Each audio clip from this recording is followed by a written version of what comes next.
good to see you.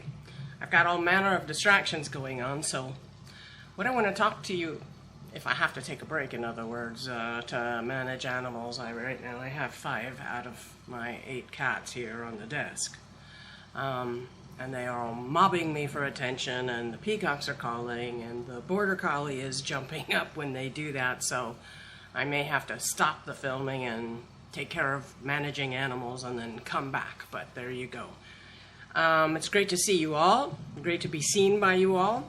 What I want to talk to you today is, of course, Imagifestation. I've had a rough morning, so I had to go take a break and lay down, and I did a little Imagifesting of my own, and I noticed some things about it that I should tell you about, because it would probably enhance your understanding and give you more of a feeling that it's something you can do. Okay, so what I noticed is, I'm being loved up. What I noticed is that in my own Imagifestations, when I create a little sound cocoon and a light cocoon with my headgear, it's easier to concentrate. And even with that, of course, I have to work at it. But I noticed while I was doing the little Imagifestation I did a few minutes ago, that I built this environment that I go to, the portal. And it's, by the way, the portal is very intricately described, at least sufficiently intricately described, in my literary erotic fantasy series, The Vampire Grail Affairs. So if you want to get that description in your head to use for yourself, so you don't have to work quite so hard at recreating that portal environment for yourself, I really recommend you read the series. It also teaches all of the things that the principles that Michael taught me, showed me in the Lustrous Vast during my NDE. And on account of that, you would find it not only illuminating in the way it shows the characters applying those principles on their own, but it would help you visualize the portal and access the world of Terra, T-E-R-R-A, in which that series plays out, and also the transformed world of Terra, which I call the perfect world, which is also accessed through the portal. Okay, so here's what I noticed. I have built the portal, and it's an environment that is a locker room that actually exists in Tampa, Florida, at the University of South Florida, and it is under a natatorium, an indoor Olympic pool, and there's a interesting acoustics, very echoey down there, and tile floors and water dripping back in the showers and big banks of lockers and exit signs that are in red above the doors, and which kind of you know, when the environment is full of moisture, the air kind of picks up in a rainbow-like fashion. The moisture in the air propagates the light out in kind of a halo fashion. I know we've all seen this before. Anyway, so I've built it, and in the astral realms as well. I didn't know I was doing this, but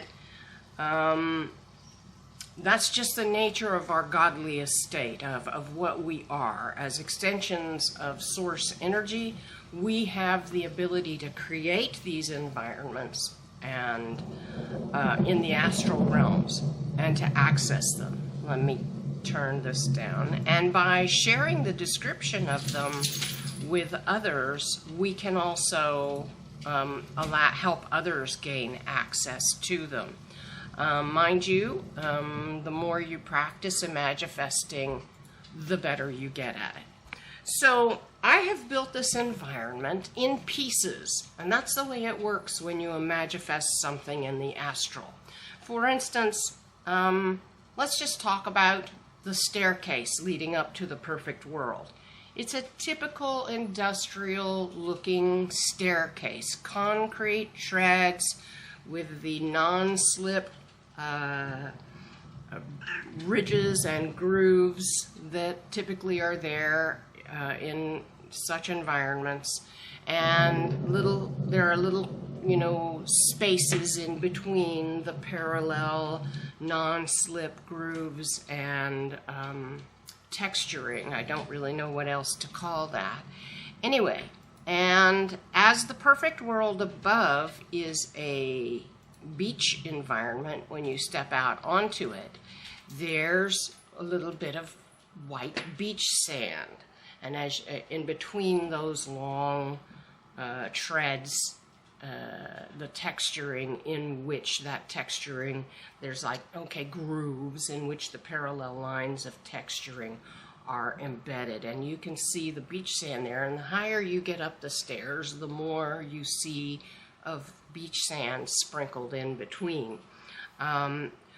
As you rise up the stairs, you see the double doors at the top of the stairs, typical industrial double doors open out like this with metal push bars. And in as much as you're stepping out onto the beach in the perfect world, there's brilliant light streaming in around the doors and in between the doors where they come together.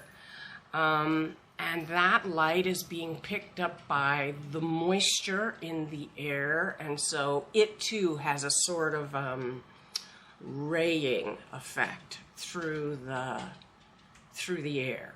So as you ascend the stairs, you see this more and more clearly, and as you get to the top of the stairs and you're standing before the doors, you look at the handles. This is how to imagifest. You look at the handles of the doors, the push bars, and you see them as you focus your attention on them in intricate as much detail as you can, right down to the light scintillating and glinting on it as lighting conditions outside change, because the water outside is coming in, waves, and the light's refracting off of it, and so the light coming in around the doors is not just like static, it moves. Same thing with it bouncing off the metal surfaces inside the door.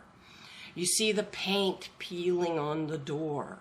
You see all manner of details which you imagifest one at a time by focusing your attention on it.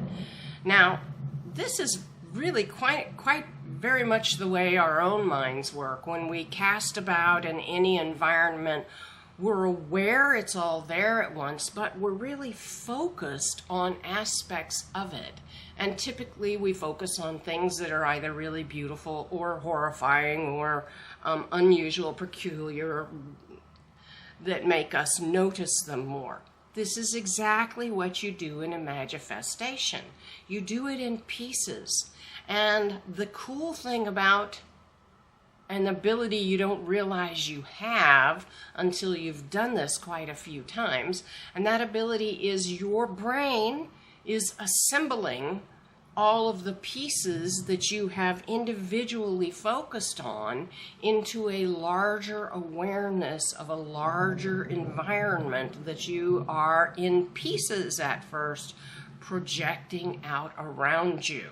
Okay, you're not like looking in on it as if through a window into the portal environment. You're seeing, like in a first-person virtual reality video game, your arms out in front of you and your hands, and when you touch the metal push bar, you take a moment to feel that metal push bar and the coldness of it. You may feel, compared to the warmth radiating off the doors themselves from the sunlight that's on the other side of the doors beating against them. You may hear the breeze going in between the cracks in the doors. All of this, you, with your attention, focus on perhaps one at a time to make them really vivid. But then, as you've done this quite a few times, your mind, your brain assembles them into a larger collage of the things you've worked on, one aspect at a time. So for those who say, oh, Imagifesting's too hard and you must have a really colossal imagination, probably not. No, I'm at least, maybe a good imagination, maybe better than average because I'm a writer. But I'm assembling this in pieces. I'm doing this, Imagifesting it in pieces, just the way you will. Now, the really cool thing that happens with Imagifestation is once you've been working with a particular environment, should be someplace that you love going and have always wanted to go, or have always wished you could live there, or it's just the favorite place you've ever visited in the earth. It should be a place you really enjoy, because that way you're more likely to revisit it.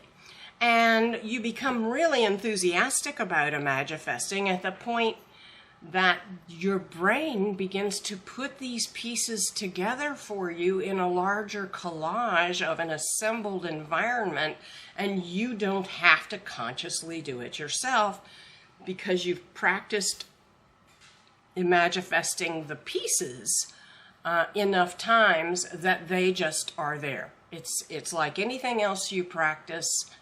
The more you do it, the better you get at it. And at the point things start animating themselves and you're not having to actually work to Imagifest them, like today, I was doing a very light exercise and I saw the doors really vividly with the light streaming in through the moist air. I heard the waves beyond the doors and the wind going through the door cracks, and I heard seagulls calling on the other side. None of that did I have to work to Imagifest because I had done them in pieces so many times as individual sensations or stimuli that now they are happening on their own. And at that point you become, really enthusiastic. It's like thrilling, like a moving sculpture, so to speak, that you're creating. And it's a very fulfilling experience and enjoyable, and it makes you think, wow, what else can I do with Imagifestation? So I wanted to tell you about that because it may make it seem less daunting to you and entice you to practice it so that you get to the point where the environment begins to be pre-assembled for you and animated, doing things on its own. For instance, after I had Imagifested being out on the beach in the perfect world, as I call it, many times, I'd been doing it probably many times, probably a dozen times, I'm going to say. I stopped, no, it was more than that. It was probably 24 times. And I'd had some very good experiences there already that made me intrigued at what the possibilities were, but I was doing it to escape the physical symptoms of Lexapro and Percocet withdrawals. So once I got relief from those withdrawals, I went back to writing, working on my literary erotic fantasy series, The Vampire Grail Affairs. And I didn't do any Imagifestations for a while. My Imagifesting energy was being poured into the writing. And then I decided to go back in there, kind of on a lark, and I was kind of startled, I would say, even alarmed, when I went in there and one of the characters from my books, in fact the villain, was there. He was in the portal, in the locker room, and I didn't Imagifest him there. And Grace, get in your bed. Grace, in your bed. Stay there. She jumps up and runs every time the birds call, which is a nuisance. I didn't put him there. Well, I had put him there in the fiction series, actually. And at first, I saw him, and he was going up the stairs. He was trying to get into the perfect world, but the portal changes your resonance and frequency so that you can access these other worlds, and it takes some time. And as the perfect world is a very loving environment, the villain, Stuart, old Stuart, couldn't get through those double doors. He was going up the stairs when I first materialized, so to speak, entered the portal when I first, because that's how I get in there, I just materialize. And there's a method I use for that too, but we'll talk about that a little later, or maybe a different video. And I saw him out of the corner of my eye spontaneously. He was going up the stairs, which are to my right when I come into the portal. And he stopped. I don't make any sound when I show up. At least I don't believe I do. But he was suddenly aware of my presence. And he turned and he came back down the stairs toward me. And very... not like running, but very assertive to the point of almost aggressive, like he was confronting someone. And he came right up to me. He's a very large being, and he's like 6 feet 5 inches tall and around 300 pounds, a little under, about 275 pounds. And he stared down at me, trying to intimidate me, and I was stunned at what was happening, because I hadn't imagifested him there. Now, this happens in theta state, brainwave state, so it's right at the edge of sleeping and waking. And so you could say this was a very vivid, lucid dream. But because this happened, I was both intrigued and wary to go back in there. And it made me feel contrite, actually, for the backstory I had given that character for the sake of selling books and making money in this realm, in Earth Venue. And that's when it began to dawn on me that I had inadvertently actually created this portal in the astral realms as a freestanding reality, and that Stuart, the villain that I had locked in the portal in the series, was in the astral realms, in fact, there. It was a couple of days before I talked myself into going back in there, because I was struggling with my conscience over the ethics of what I had done.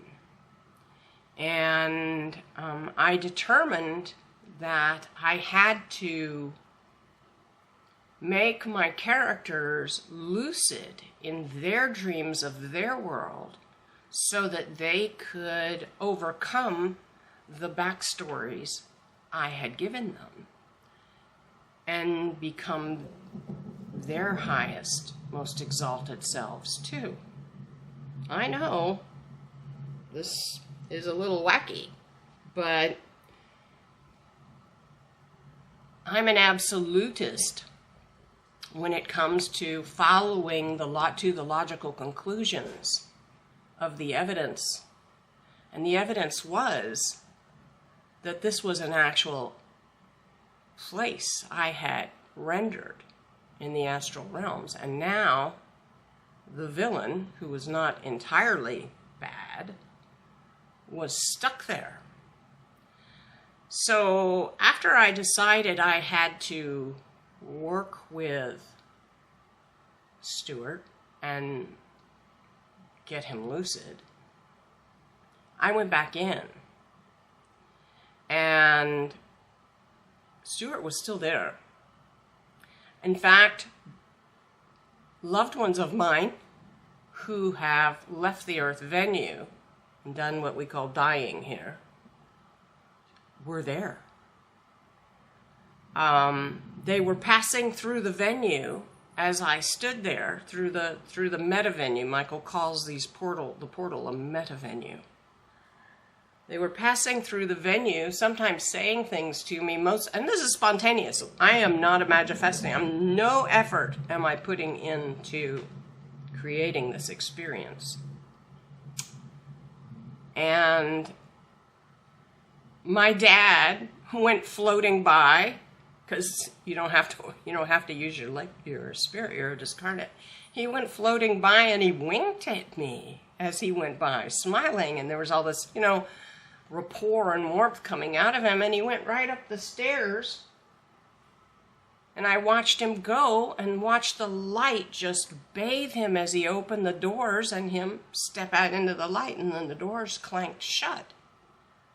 And I turned back, blinking to readjust my eyes to the darkness, and I saw Stuart back between the lockers. And I said, "Stuart, come out and talk to me." And he didn't want to come out. It seemed perhaps he was afraid of me. And I thought, well, if he's not going to come out and talk to me, I really want to go see my dad up in the perfect world. So I turned and started to ascend the stairs. And I heard Stuart say to me, "What do you want with me, Maker? Why have you imprisoned me here?" Okay, that ejected me from the meta venue, from the portal, because that too startled me for its level of feeling real. Again, this is all happening in theta brainwave state, and the imaginative capacity of your own mind, which is probably accessing your higher mind in this brainwave state, is stunning. So what you willfully put together with your puny little brain in this reality, what you focus on to imagifest here in theta brainwave state, your higher mind assembles and then elaborates on with amazing depth of experience. It feels very real. So that's the neat stuff that can happen that way. When you're creating your sound cocoon and light cocoon using headphones and stuff in order to get you into theta brainwave state, which is why I made the portal audio file to render in acoustics this environment that I have described otherwise in detail in the Chalice series, or otherwise known as the Vampire Grail Affairs. Now, let's talk about how you use Imagifestation, not just for recreation when you're trying to get away from it all, or whatever causes you to spend the energy necessary to Imagifest being in the portal, or any other environment you care to Imagifest. I'll give you a for instance. Yesterday, and I do this kind of thing all the time, I've been doing it for years, I just didn't realize what I was doing. I care about people for no particularly good reason. I'm sure lots of people do, but I actually pause and spend my own energy to help others create the outcomes they need or want in Earth venue. So yesterday I went to the grocery store, and as I pulled up I saw this elderly black lady. It's funny to call somebody who's my own age or thereabouts elderly, but she seemed elderly because she, was bent in the way people who are 65 or older tend to be bent in the spine, and she was not moving well, and she was headed for a one of those grocery shopping cart scooters that people who are not very mobile use, and it was right there next to my car in the parking lot. And usually when you see that, it's because it ran out of juju in the parking lot and was abandoned there, because otherwise it would have been taken in already. And she was headed for it, and I said to her, "Geez, I hope that hat still has some life in the battery for you." She said, "Oh, I hope so too.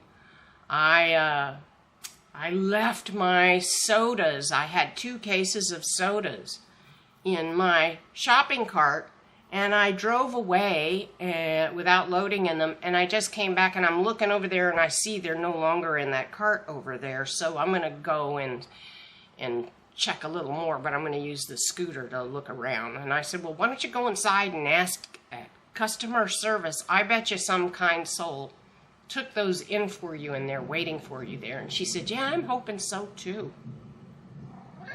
So I waited. And I got in my car, I put my groceries in, I rolled my windows down and cranked the car, turned on the air conditioning, and I sat there imagining her, imagifesting her, seeing it ahead of time, coming back out with her 2 cases of sodas. Well, I didn't know what kind of sodas they were. It didn't matter. I just saw boxes that I just decided would be sodas. And I saw her coming back out with the boxes, nondescript boxes, but soda. Might as well have stamped a big soda label on them, because that's the way Imagifestation works. You're just telling the venue, Earth venue, the universe, what it is you want to see.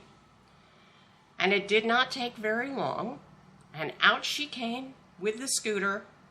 Still, it had enough energy for her, and 2 big green boxes of Sprite sodas in her basket. Now, that's not the really good part of this, because that can happen. You go, "Oh, it's just coincidence that you imagined it that way." But no, I'm telling you, I actually tunneled into that outcome with my will and my desire, or rather my focus on that outcome, my imagifesting it. I made that my time stream by willing that outcome. And at the same time, I made it her time stream. But that's still not the good part. Out she came. I had my windows down so that I could say something to her, because she was parked right next to my car. And as she passed the window, I said, "I knew it!" And her eyes got really big and lit up. And what I saw as we made eye contact was a certain joy. A joy that somebody cared. That somebody, a stranger, had waited, more or less what we would call praying, for a good outcome for her. We had a lovely exchange, and that was the best part of it. And as we parted, she said, "Somebody had the Lord in them, that they took those in and saved them for me and gave them to customer service." I said, "Well, you know, the good is all around us. It's growing too." And she said, "Amen, sister. Amen." And that made me feel wonderful. Other uses of Imagifesting. I used to work in a phone call center where I set appointments for people to come in and have their vehicles looked at to see if they could get a really good trade-in deal. And I was, the supervisors and management told me the name of the campaign, the calling campaign is called Gold Digger. And they said I was the very best gold digger agent they had ever had. In fact, I ended up being the team leader and winning awards for my team having the best results in the month. The way I did my gold digger campaign was I talked to people like we'd known each other forever. And I would be very conversational with them and warm. And I would ask them a series of questions. And you ask these questions to gain insight into their needs so that you can tailor your pitch to their particular needs. And you then ask questions that are obvious answers that are going to cause the person to answer yes to you. They say yes. You get them saying yes to you so that they are open to you psychologically, interested in what you might have for them. I would establish good rapport and trust. They could feel that I cared about them. Then, when I asked them the big question about setting the appointment to come in and have their cars looked at, their vehicles, I would, as I had actually at each stage of the interview, imagifested them giving me ahead of time while I was waiting for them to respond. Imagifested them giving me the answer that I wanted them to give me. Now, this isn't me forcing my will on them, because I was loving them while I was doing it, and I really did want them to have a great outcome and to get a better deal and a better car. So really, we were cooperating at an unconscious spiritual level, where I was asking them to make better things for me by saying yes and showing up for the appointment, and offering to try to make things better for them as well. It was an energetic exchange. This is how I got the best numbers and landed the most appointments of anybody in Gold Digger. I use this technique kind of chronically. When you learn to imagifest in more detail, going into the portal or your favorite environment, whatever it is that you want to create for yourself to enjoy, that level of willing and focusing, it requires much more willing and focusing than simply imagifesting ahead of time outcomes that you want in this world. And so you learn to apply it here, like you did in the portal, but you don't have to work that hard at it. And if your intentions are good, and you are not usurping the will of another, then it's okay. It's sanctioned if you're cooperating with that other person. It's important to mention here that when you, and I learned this many years ago, it was one of the first lessons I learned in my mid-20s about shaping outcomes, directing outcomes. You must not usurp the will of another person. Free will is absolutely sacrosanct. God gave free will to us all, made us many versions of himself with all of his powers, to learn to consciously wield those powers ethically. That's important.